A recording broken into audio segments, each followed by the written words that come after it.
근데 국민의힘은 저는 그냥 요 기준에 놓고 보면 거의 잡탕밥도 아니잖아요. 지금 저는 그 4명의 후보들이 토론회를 지난 토요일 날 하는데 저는 보면서 무슨 생각했냐면 홍준표, 김문수 이 두 분은 그냥 기본적으로 토론이라는 게 안 되는 사람들인 거예요. 그냥 와가지고 경험으로 누르고 나이로 누르고 그럼 이거 싸움이 됩니까? 우리가 싸울 때도 제일 해서는 안 되는 게 야 너 민증 까봐 너 몇 살이야 이러면 이제 이건 싸움 끝난 거거든요. 근데 어제 나와서 하는 태도가 정치 신인에 대해서 아이 뭐 현실성도 없고 아무것도 모르니까 철부지다라는 식으로 구상유치론을 갖다가 한동훈 후보한테 적용을 시켰어요. 그건 아니죠. 그건 정말 잘못된 비판이고 나는 또 깐족된다 이거밖에 생각이 안 나더라고요. 그리고 또 한동훈 후보도 마찬가지입니다. 네.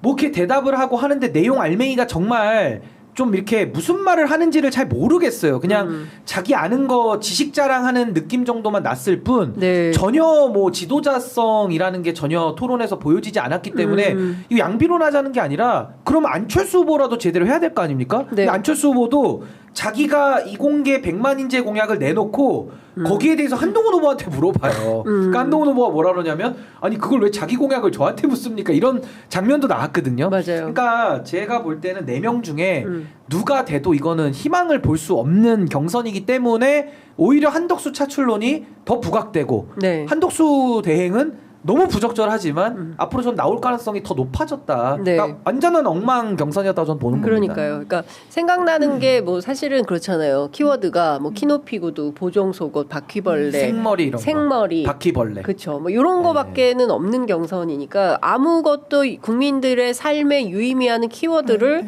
국민의힘 경선 후보 토론에서 네. 보여주질 못했어요. 맞습니다. 그러니까 인상에 남는 단어가 없어요. 아주 깐족. 깐족. 아, 저는 너무 놀란 게 네. 사람들이 그 평가를 하기를 한동훈의 승리다 이런데 저 아닐 거라고 봐요. 왜냐하면 이 토론회가 있은 이후에 유의미한 지지율 변모가 없어요. 그거 자초한 겁니다. 네. 저는 너무 놀란 게 홍준표 후보를 향해서 막 그런 거 이야기하는 거예요. 춘향전에 대해서 아 이거 입에 담기도 ጭ그래. 뭐 그러니까. 춘향이 뭐 하는 뭐 책이라 뭐라고 얘기라고 하셨죠. 여기자 때린다고 했죠. 뭐 이런 식이에요. 근데 제 주변의 분이 너무 재밌었다는 거예요. 근데 재밌었다고 해서 이게 정말 말 그대로 재미만 있었다는 뜻이었어요. 뭔가 이 사람을 평가하고 이런 거는 전혀. 그러니까 오히려 말싸움 같은. 예, 비호감도를 서로 높이는 거예요. 근데 그 순간은 통쾌했겠죠. 아, 내가 이겼다. 내가 꼼짝 못하게 했네. 실제로 홍준표 후보가 약간 꼼짝 못하고 이런 모습을 보였거든요.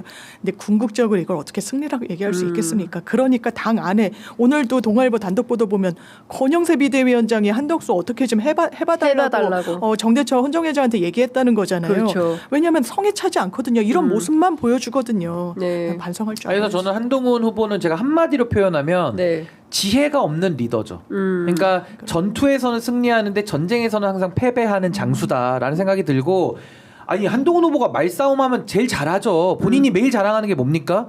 민주당 의원들 180명 상대로 그러니까. 자기가 180대 1로 싸워서 이겼다고 이겼다. 얘기를 해요. 근데 법무부 장관이 야당 의원과 싸워서 이기면 그게 이긴 겁니까?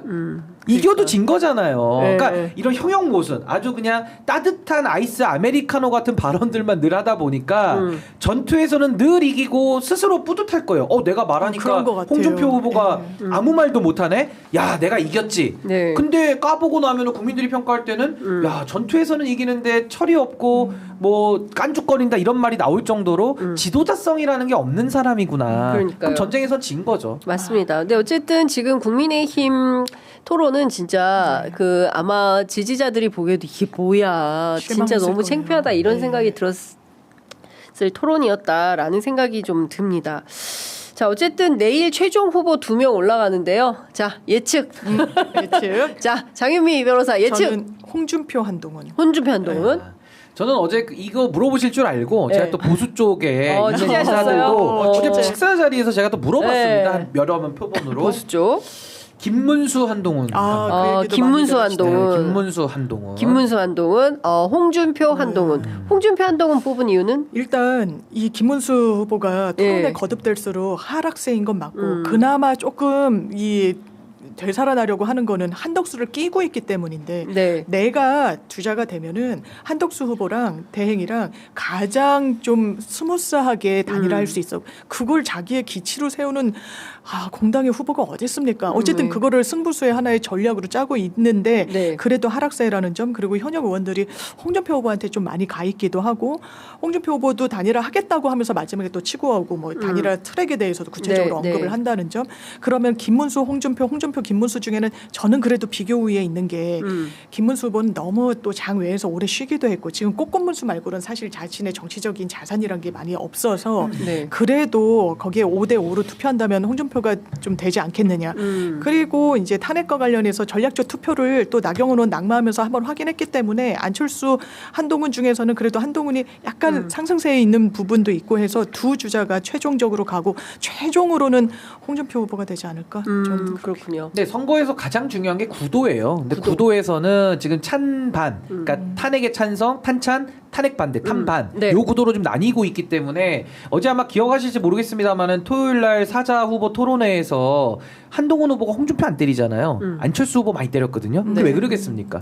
결국에는 탄핵에 찬성하는 표를 가득 갖고 오면 네. 결선까지는 갈 수 있다는 그 전략적 판단에 저는 안철수 후보에게 질문 많이 했다고 보거든요. 그래서 그 전략이 맞습니다. 그래서 저는 한동훈 후보는 올라간다고 봐요. 그럼 문제는 탄핵에 반대하는 김문수, 홍준표 요 싸움이거든요. 누가 한 자리를 남은 걸 올라갈 것이냐. 네. 저는 많은 분들이 한동훈, 홍준표 토론을 3시간을 보면서 저거 보수유권자들이 저거 깐족거려가지고 한동훈 후보 많이 점수 잃었을 거다 이렇게 생각하시거든요. 근데 저는 그 생각을 좀 달리합니다. 왜냐하면 한동훈의 깐족이 역풍이 불기 위해서는 상대방이 깐족을 안 부린다는 게 전제가 돼야 돼요. 그러니까 예를 들어 김문수, 한동훈일 때 깐족 부리면은 김문수가 이익을 보는 건 맞아요. 근데 문제는 뭐냐? 둘 다 깐족. 홍준표는 원로 깐족이고 원조 깐족이고 한동훈은 뉴비, 신진 깐족. 그러니까 원로 깐족이가 깐족이게 깐족거린 거기 때문에 이 깐족에 대해서는 그냥 국민들이 볼 때는요. 네. 그냥 블랙 코미디 같네. 네. 재밌네. 네. 오히려 한동훈이 야 신진 깐독이 더 잘 깐족거리네. 그냥 깐족 경쟁이 되는 거예요. 깐족 경쟁이다. 그래서 역풍은 없다. 그럼 어떻게 되느냐? 네. 한동훈은 지금 안철수 경쟁에서 올라갔죠. 김문수와 홍준표가 사실 한 자리 놓고 경쟁해야 되는데 홍준표라는 정치인은 이미 지방선거 대패 때 물러나고 탈당까지 했던 그러니까 당에서는 사실상 버려진 카드인데 네. 그거를 이준석 대표 시절에 받아주고 대선 내 띄워주고 무야 홍인지 무대 홍인지 해가지고 젊은 세대들이 띄우고 해가지고 그때 잠깐 반짝 올라서 대구 시장까지 간 거예요. 네. 그 이후로 홍준표 시장이 보여준 게 없습니다. 이번에도 끝없는 대권의 노용만 가지고 나와서 한동훈하고 깐족 경쟁을 한 거거든요. 그러니까 제가 드리고 싶은 말씀은 뭐냐면은 보수 지지자들 당원으로 오래 생활하신 분들은 홍준표에 대한 트라우마가 있습니다. 그리고 더 트라우마가 뭐냐면 홍준표가 단일 후보가 되면 한덕수와 단일화 안 된다는 걸 더 잘 알고요. 더 기가 막힌 건 이준석 후보와의 단일화가 될 걸 걱정합니다. 네. 그래서 저는 홍준표 후보가 제 기준에는 아쉽게도 김문수와의 경쟁에서 좀 밀릴 가능성이 높다. 그 하나의 예를 하나 더 들어드리면 네. 홍 후보 캠프에서 캠프 인선을 발표했습니다. 아마 네. 기억 못하실 텐데 구자민 이인선 의원의 이름도 넣어놨어요. 본부장으로. 근데 그 두 분이 어떻게 하신지 아십니까? 당장 페이스북에 글을 올려서 나는 저 캠프 안 간다라고 선을 그었습니다. 그게 왜 그럴까요? 결국 그 사람들은 한동훈한테 가겠다는 게 아니라 TK 네. 쪽이니까 네. 결국에는 김문수 후보를 기다리는 겁니다. 그럼 김문수만 기다리는 게 아니라 한덕수까지 보면서 이분들이 지금 당내에서 움직이고 있기 때문에 그렇죠. 저는 홍준표 시장 후보의 공간은 매우 지금 협소해졌다. 그리고 이번 토론회에서 홍준표 후보가 보여준 경륜이 뭐가 있습니까? 정치를 40년 했다라는데 40년 한 게 그거예요? 그러니까 이게 보여줄 게 없는 거예요. 그래서 저는 표 얻을 때가 별로 없다. 저는 봅니다.